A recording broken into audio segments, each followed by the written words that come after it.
নিশ্চয়ই আপনারা ইনস্টাগ্রামে মিনি টাইলসের বিভিন্ন ক্রাফট দেখেছেন। কেমন হয় যদি মিনি টাইলস ছাড়াই আমি একটা সুন্দর ক্রাফট ভিডিও বানিয়ে দেখাই আপনাদের, যেটা একদম সেই রকমই লুক দিবে।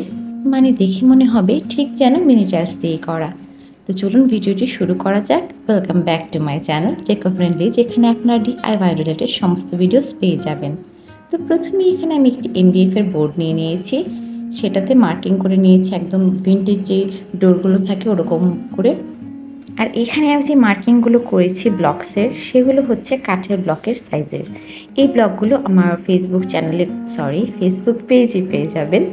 আর আপনারা চাইলে এটা কার্ডবোর্ডের ওপরও করতে পারেন, কিন্তু আমি একটু কাজ সহজ করার জন্য প্লাস এটাকে একটু স্থিতিস্থাপক বানানোর জন্য কাঠের ওপরেই কাজটা করেছি। তো এগুলোকে আমি আস্তে আস্তে এখন রং করে নেব। প্রথমেই জেসো অ্যাপ্লাই করে নিতে হবে সব কিছুর মধ্যে, কারণ জেসো অ্যাপ্লাই না করলে অনেক সময় দেখা যায় বিভিন্ন কালার ফুটে ওঠে না। তো প্রথমে জেসো আপনি অবশ্যই অ্যাপ্লাই করবেন। আর যদি আপনার কাছে জেসো না থাকে, ইন দ্যাট কেস আপনি ব্যবহার করবেন সাদা রঙের অ্যাক্রিলিক কালার। তো এবার রং করার পালা। যেহেতু আমার কাছে 6 ডিজাইনের ব্লক ছিল, তো আমি চিন্তা করেছিলাম যে কোনো একটা পার্টিকুলার কালারের কাজ আমি আগে শেষ করব। যেমন এখানে আমি নীল রঙের কাজটা ধরেছিলাম।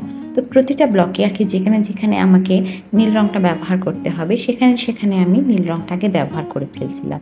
এরকম করে স্টেপ বাই স্টেপ একটার পর একটা রং আমি এখানে ব্যবহার করব। আপনারা চাইলে কিন্তু ব্লক বা যে কোনো একটা কার্ডবোর্ড স্কোয়ার আপনারা যেটা ব্যবহার করবেন, সেইটা একবারে পেন্ট করে নিতে পারেন। আপনারা যদি এই মিনি টাইলসের মতো দেখতে ব্লকগুলো কালেক্ট করতে চান, তাহলে অবশ্যই আমার ফেসবুক পেজে যোগাযোগ করবেন। আমি ডিসক্রিপশন বক্সে লিঙ্কটা দিয়ে দেব। আর এই ডিজাইনগুলো কিন্তু আপনি বাইরে কোথাও পাবেন না, এটা কাস্টমাইজ করা। তো আপনারা যদি এই ডিজাইনগুলো পছন্দ করে থাকেন, তাহলে অবশ্যই ফেসবুক পেজে একটা নক দিবেন। আর রং নিয়ে তো বিশেষ করে বলার কিছু নেই, যার যেই রকম রঙের প্রেফারেন্স আছে সে সেই রকম রঙে করবেন। আমি এখানে মূলত নীল রঙটা আর হলুদ রঙটা দেওয়ার চেষ্টা করেছিলাম প্রতিটা ব্লকে।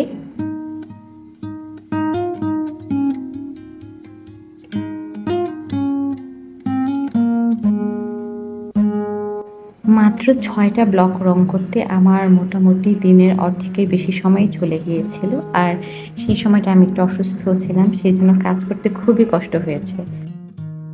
কিন্তু একদম কাজ কমপ্লিট হবার পর যখন আমি এই ব্লগগুলোকে দেখেছি, আমার মনটা একদম খুশিতে ভরে গিয়েছিল।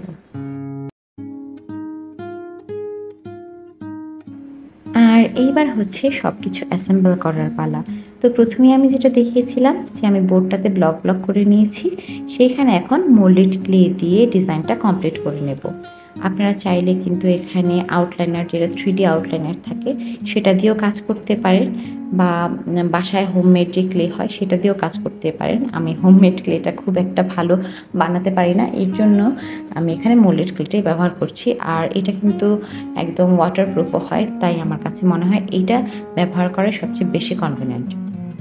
তো যাই হোক, আমি এখানে সবটা ডিজাইন কমপ্লিট করে নিয়েছি। ডিজাইনগুলো কমপ্লিট করার পর একদম ভালোভাবে শুকোনোর সময় দিবেন, তারপরে রং করে নেব। তো আমি যেহেতু একটা ভিন্টেজ লুক চেয়েছিলাম, তাই এখানে আমি বার্ন্ট সিয়েনার সাথে অল্প একটু রেড আর হোয়াইট মিক্স করে একটা টেরাকোটা শেড তৈরি করে নিয়েছি এবং এটা দিয়ে পুরো পেইন্টটা করেছি।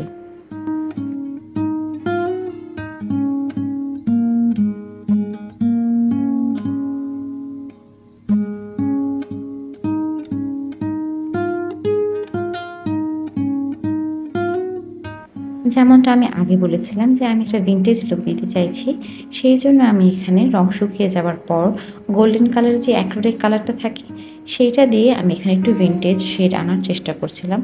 একেবারে অ্যাপ্রোপ্রিয়েট করে কখনো শেড করবেন না যদি ভিন্টেজ লুক আনতে চান। কিছুটা খাপছাড়াভাবে করলে সবচেয়ে ভালো হয়। আর এখানে চেষ্টা করবেন সবসময় স্পঞ্জ বা ড্রাই ব্রাশের ব্যবহার করতে, তাহলে আপনার যেই লুকটা দিতে যাচ্ছেন সেটা একদম পারফেক্ট আসবে।